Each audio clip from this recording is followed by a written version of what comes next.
Mga bossing, wala nga pala kaming tinda ngayon dahil may sakit yung anak namin at saka ito pa isang dahilan kung bakit wala kaming tinda. Panoorin nyo na lang. Dito nga tayo lumabas ngayon. Nasaan? Dahil yung anak ko may sakit. Kaya nga natin bumili ng gamot.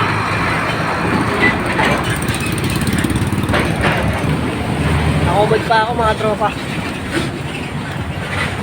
Punta ako sa bilihan ng gamot.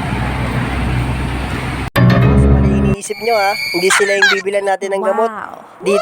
Dito tayo bibili ng gamot kay ate.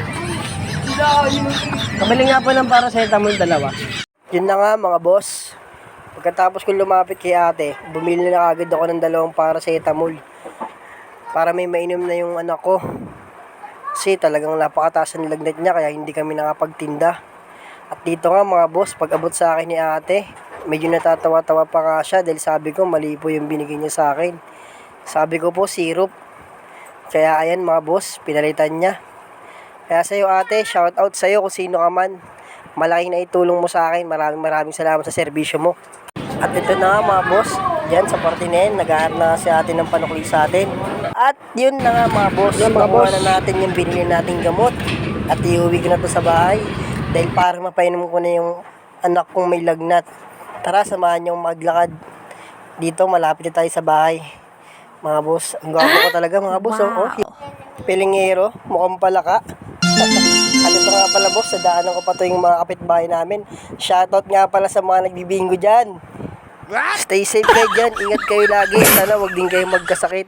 Ito nga boss, pumasok tayo sa bahay. Welcome kayo sa munti namin bahay. Bumungad ka agad, labahan no. Ba, napakaganda. Maskip lang dito mga boss, kita-kita nyo naman di ba? Mula pagpasok, higaan kagad. Pero kahit ganito kami dito mga boss, masaya naman kami. Yan yung anak ko may sakit mga boss oh. Pinatayo na ng asawa ko para painumin ng gamot. Yan, kita-kita nyo naman, medyo nangihina pa yan mga boss, tsaka nahihilo. Yan o, nagalit pa nga siya sa akin dahil ayaw niya na binibidyoan siya pag may sakit. Pagkaabot ng misis ko ng gamot, ininom niya na nga kaagad. Kasi sabi ko para hindi na sumakit yung ulo niya. Pagkatapos nga niyan mga boss, natulog na siya. Wow! Pangalawang anak ko may lagnat, magbabantay. Kaya tara, samahan nyo maligo. Oh! First time ko lang maliligo ngayong linggo ah. Kayo magulo. Mamaya na kayo. Na nga, nakaligo na nga tayo mga idol. Siya nga pala, sinashoutout ko nga pala yung mga nagbibingo sa likod. Mabuhay kayo hanggat gusto nyo. Bye bye!